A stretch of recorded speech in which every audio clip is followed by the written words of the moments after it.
There are moments in life that never truly leave you. They replay in your mind without warning, forcing you to question how close you may have come to something far worse than you ever realized.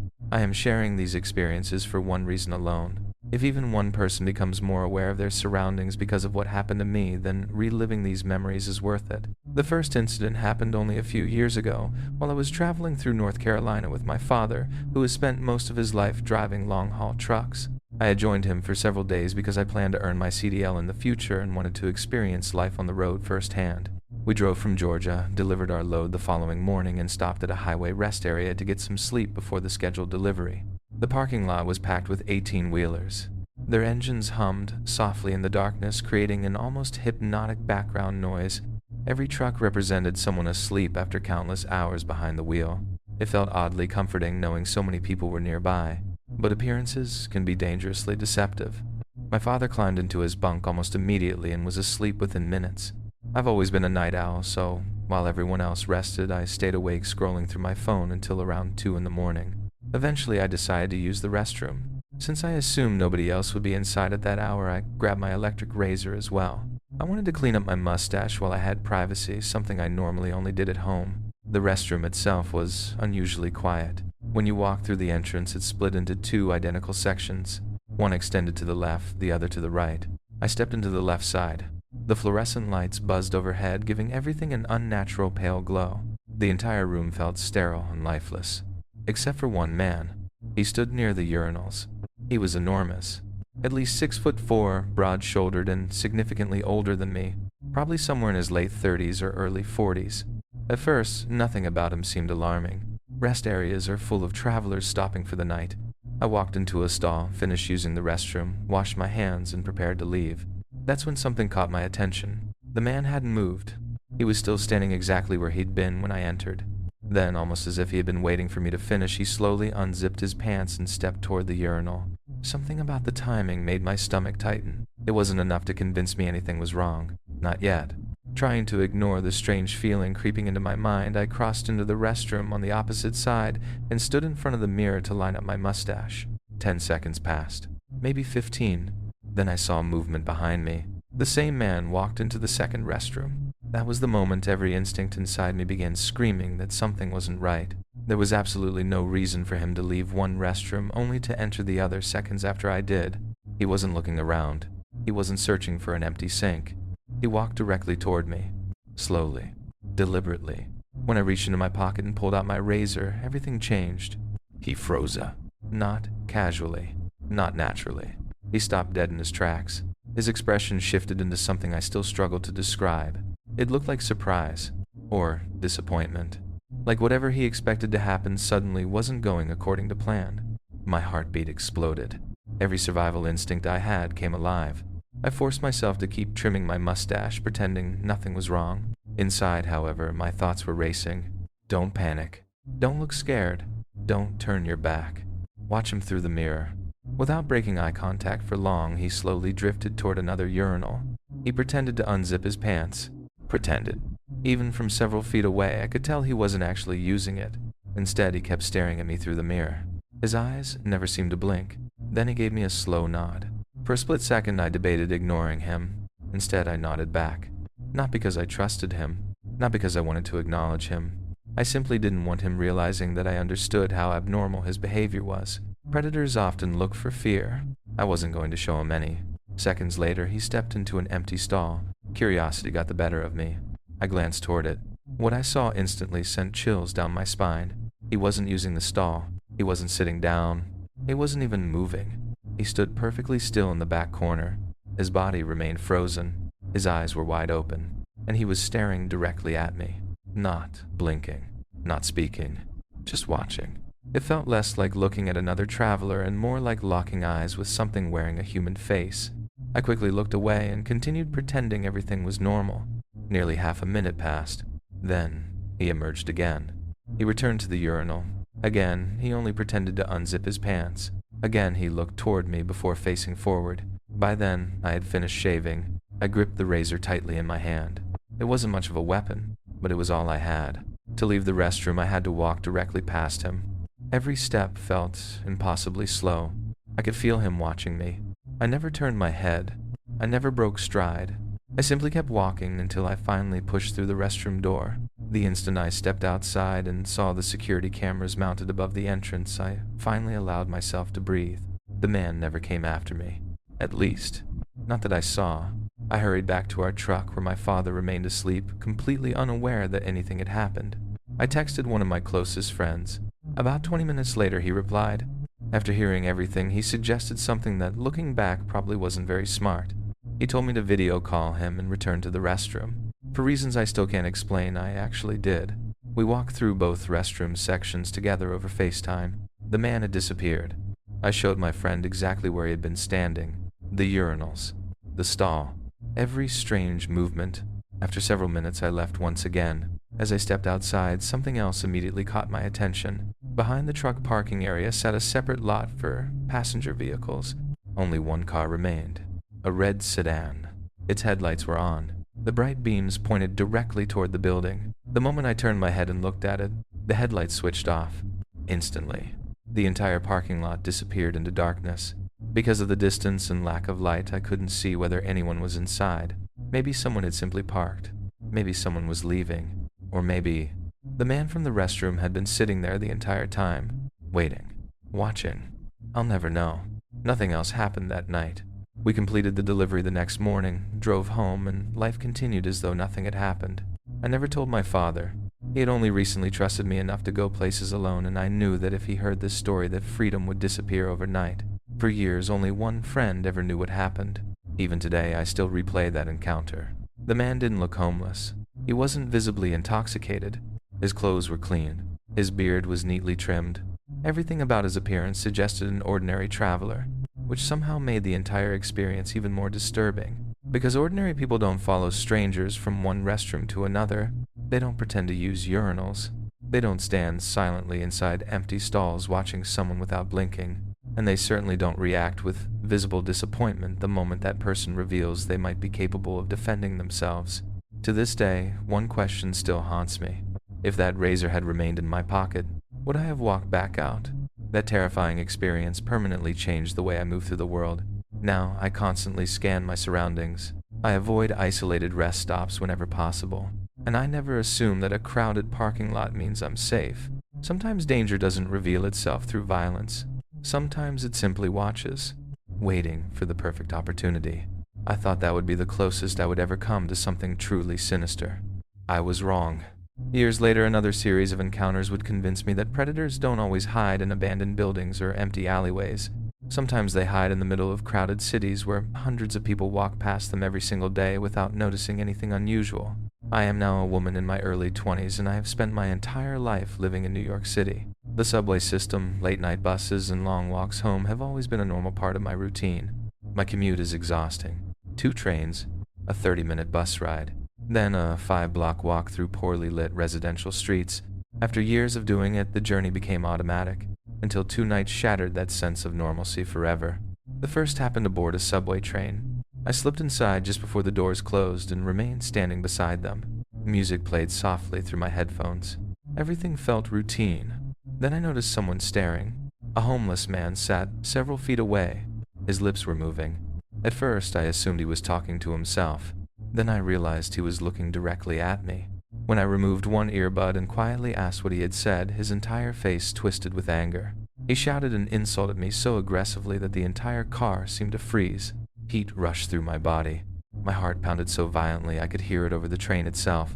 Desperately, I searched the faces around me, silently begging for someone to acknowledge what was happening. Nobody did. People glanced at me for barely a second before lowering their eyes. No one spoke. No one intervened. No one even made it obvious they had noticed. That silence frightened me almost as much as the man himself. At the very next station, I stepped off even though it wasn't my stop. The instant the doors opened, I crossed into the neighboring train car, praying he hadn't seen where I'd gone. For the next 2 stations, I barely breathed. I watched through the windows, waiting for him to appear. Finally, I saw him step off onto another platform. Only after the doors closed did I realize I had been holding my breath the entire time. Unfortunately, that wouldn't be my last close call. During graduate school, my evening classes ended around 8:30. By the time I boarded my final bus, it was often well past 10 at night. Late-night buses always felt different, quieter, emptier, less predictable. One evening, I happened to be listening to horror stories during my commute. Ironically, the story playing involved a woman being followed home. When I exited the bus, I lowered the volume and instinctively became more alert. The final stretch home required walking past several closed businesses before turning onto a narrow residential dead-end street where most of the streetlights barely worked. One of the last stores before that turn was a Popeyes. I walked past it, then suddenly remembered I wanted mac and cheese. Laughing at myself, I turned around. That tiny decision may have saved my life. The moment I reversed direction, I noticed a man who had gotten off the same bus. Until then, I hadn't paid any attention to him, but the second I turned, he stopped walking. Completely. He stared at me with an expression that made every alarm bell in my mind go off. His eyes widened. His body remained motionless, almost as though my unexpected change of direction had interrupted whatever he had been planning. Trying not to panic, I walked into Popeyes. The restaurant was nearly empty. Most of the food had already been put away. After barely a minute, I walked back outside. As I continued toward home, I looked ahead. My blood turned cold. The man was no longer walking. He was standing perfectly still at the entrance to the dark street I needed to take, waiting, watching, not moving, as if he already knew exactly where I was supposed to go. Every instinct told me not to continue. My hands began shaking as I called my brother. Normally he was never home. That night, somehow he answered immediately. The second he heard my voice, he knew something was terribly wrong. Without hesitation, he told me to stay on the phone. He was already coming.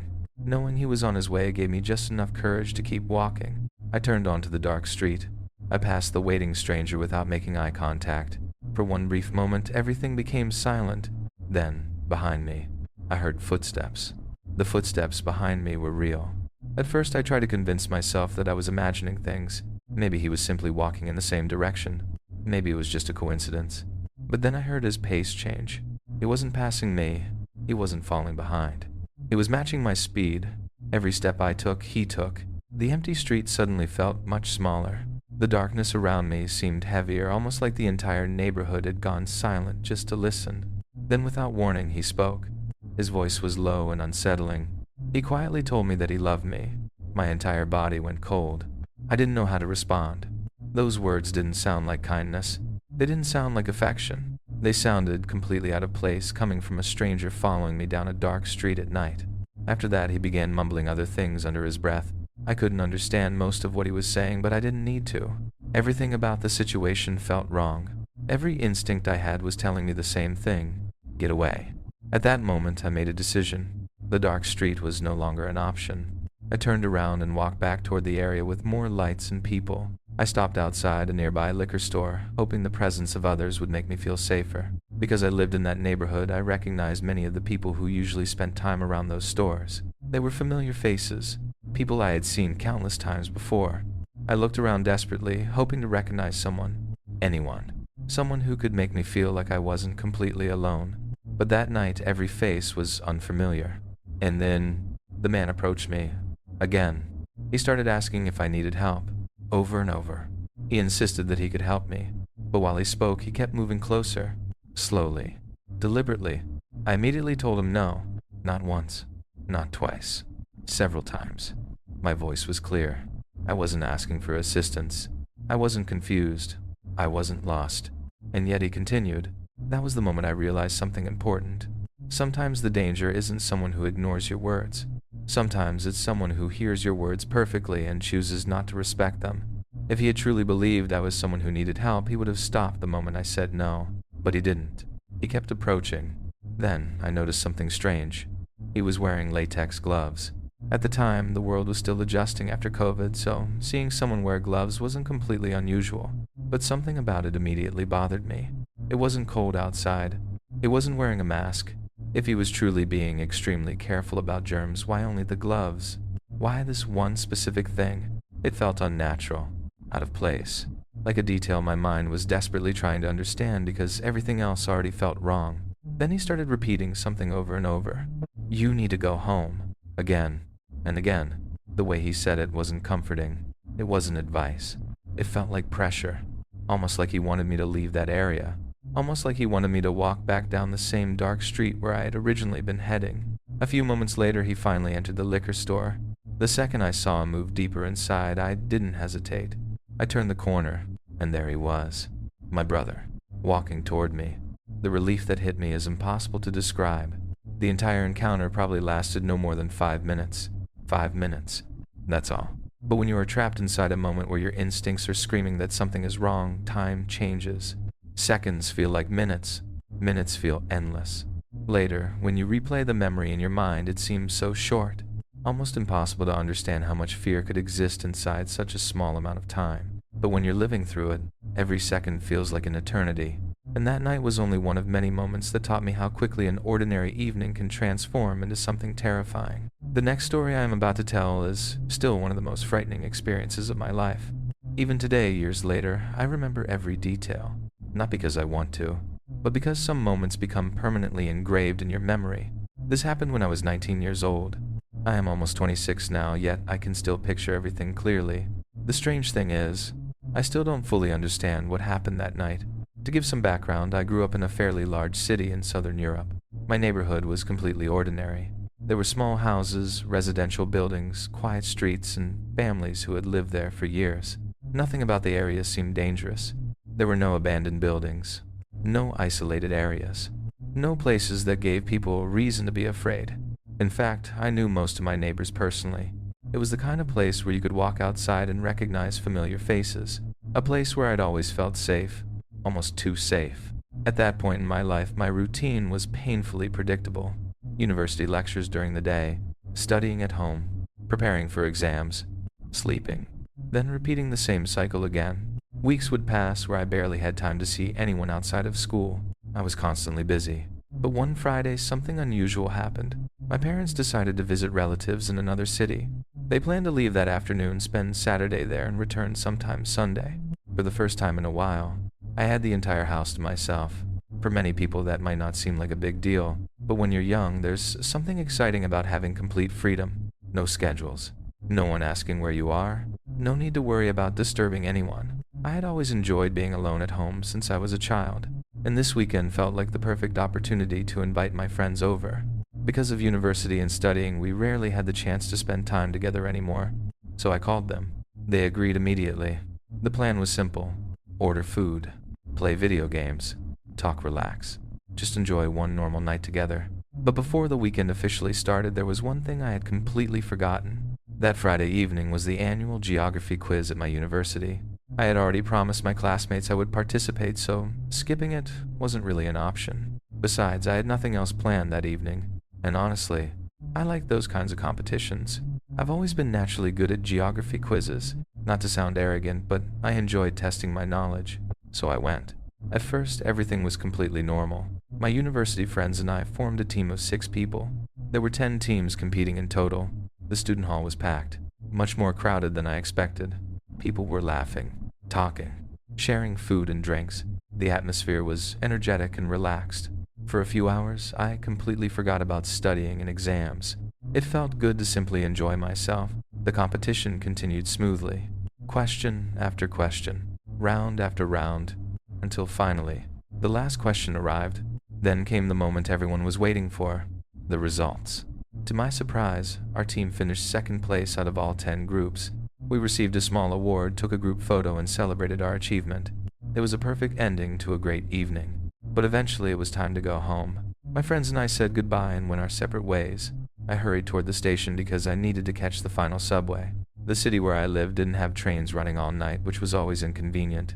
Missing the last one meant a much longer journey home. Luckily, I made it. I stepped onto the train thinking about the fun night I had just experienced. At that moment, everything still felt normal, safe, ordinary. I had no idea that the peaceful evening was about to take a terrifying turn. After getting off at my station, I began the final 10-minute walk toward my house, a walk I had taken countless times before. A familiar road, a familiar neighborhood, a route I never thought twice about. But that night, something was waiting in the darkness. It was the beginning of October. The temperature had started to drop, and the cold evening air had that unmistakable feeling that winter was slowly approaching. The streets were quieter than usual, and I remember feeling completely drained after a long day. At that point, my only thoughts were simple. I wanted to get home. I wanted to heat up some instant noodles, crawl into bed, and forget about the exhaustion of university life. Nothing about that walk felt unusual. It was a route I had taken countless times before, a neighborhood I knew, a street I trusted. a place where I had always felt safe, until I heard it. A sound that completely shattered the calmness of the night. The loudest, most horrifying scream I had ever heard. A scream so violent that my entire body reacted before my mind could process what was happening. It wasn't a normal shout. It wasn't someone calling for help in a casual way. It was pure terror, pure pain. It sounded like someone was suffering through something unbearable, like a person was being seriously injured, like someone was fighting for their life. I stopped walking immediately. Every muscle in my body froze. For a few seconds, I just stood there in the middle of the street trying to understand what I had just heard. It was definitely human, a man's voice, but the amount of pain behind that scream made my imagination run wild. I looked around, searching for any sign of where it came from, and that was when I noticed something that made the situation even more disturbing. The entire street was silent, completely silent. Most of the houses had their lights turned off. The windows were dark. The neighborhood looked abandoned. There were no people outside, no cars passing, no movement anywhere. Just me, standing alone in the cold darkness. For a brief moment, I wondered if my mind was playing tricks on me. Maybe I misunderstood. Maybe there was another explanation. Then I heard it again. Another scream. This time, I knew exactly where it came from. The direction of my house. My heart immediately started pounding. I didn't wait to find out what was happening. I turned around and started moving. I wasn't running yet. I didn't want to panic, but I walked as fast as my legs could carry me. Every few seconds, I looked behind me. I listened carefully for footsteps, for voices, for any sign that someone was nearby. The street that had always felt familiar suddenly felt completely different. Every shadow looked suspicious. Every sound made me tense. As I reached the corner near my house and turned right, I saw something in the distance. A group of people, 4, maybe 5. They were standing about 200 yards away. At first, I didn't think much of it. Then they noticed me, and something happened that instantly made my stomach drop. The entire group started running toward me, not walking, not casually approaching, running straight toward me. I froze for a second. My mind immediately started searching for a reasonable explanation. Why would a group of strangers suddenly sprint towards someone they had never seen before?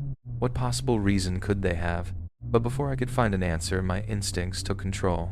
Something inside me screamed one simple message. Run. My house was directly between me and them. Thankfully, it was much closer. I could hear them shouting something, but the words were impossible to understand. Their voices echoed through the empty street. I didn't stop to figure out what they wanted.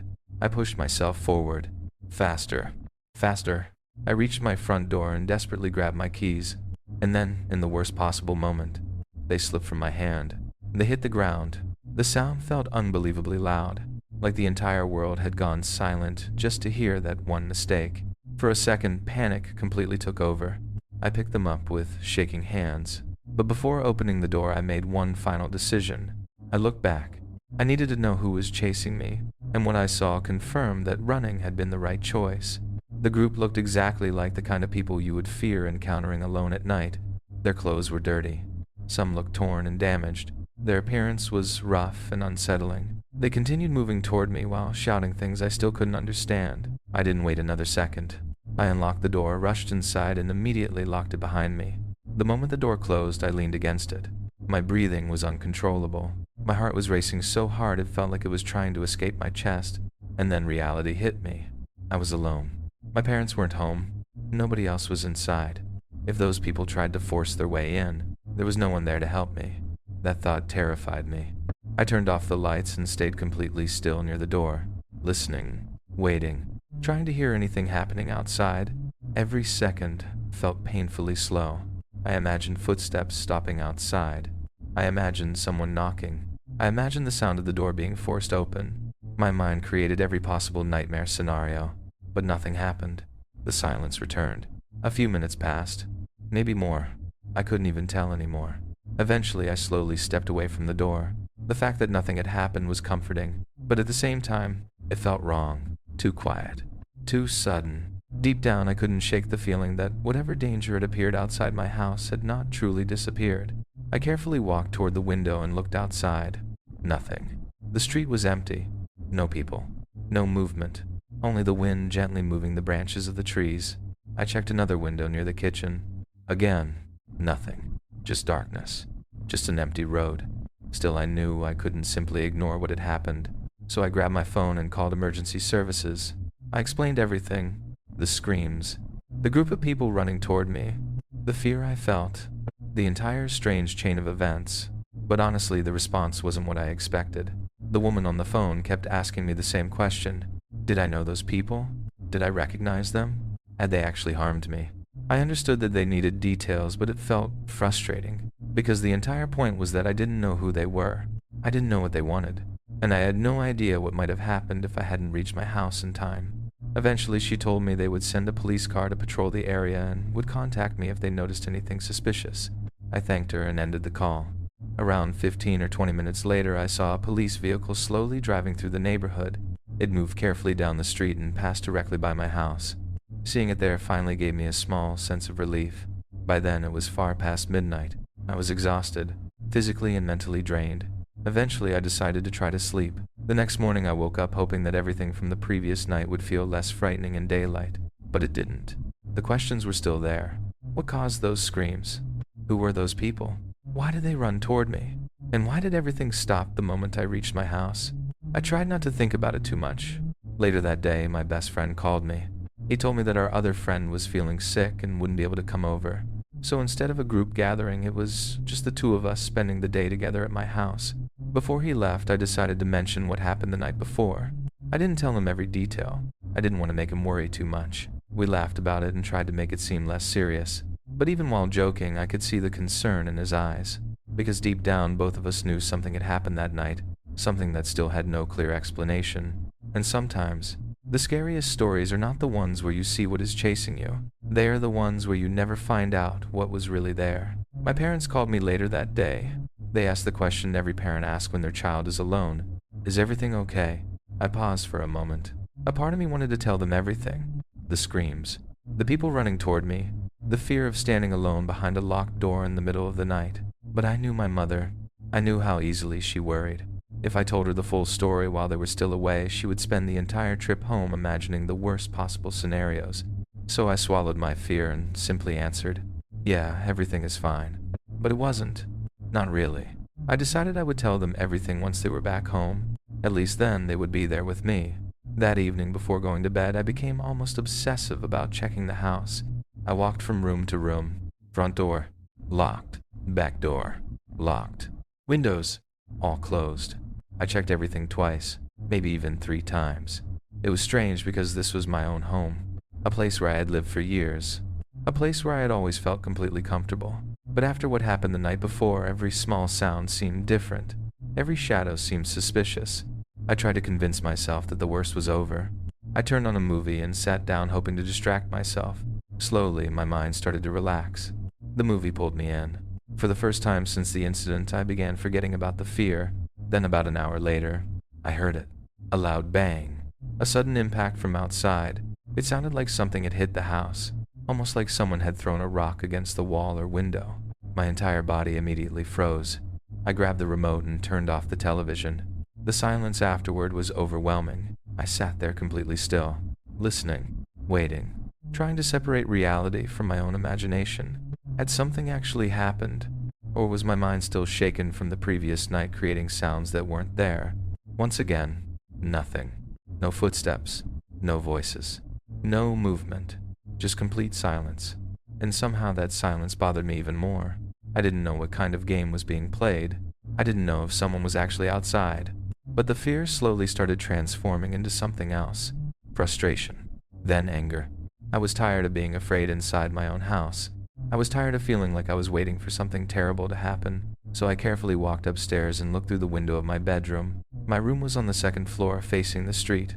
From there, I had a clear view outside. But there was nothing. The street looked completely normal. Empty, quiet, peaceful. Almost as if the previous night had never happened. I decided I would stay awake for as long as possible. I wanted to remain alert. I wanted to hear anything unusual. I wanted to know if someone really was out there. But exhaustion eventually won. Sometime around 4 in the morning, without even realizing it, I fell asleep. Several hours later, I woke up to familiar sounds. My family was home. It was already around noon. I had slept through most of the morning, which was extremely unusual for me. When I walked downstairs, my family immediately noticed. They joked that I looked like I had just woken up from hibernation. They laughed and asked me to help carry their bags inside from the car. For a brief moment, everything felt normal again, safe again. And that was when I knew I had to tell them. I sat down and explained everything that had happened over those terrifying days. The screams, the group of strangers, the chase, the strange noise outside the house. And exactly as I expected, they were extremely upset.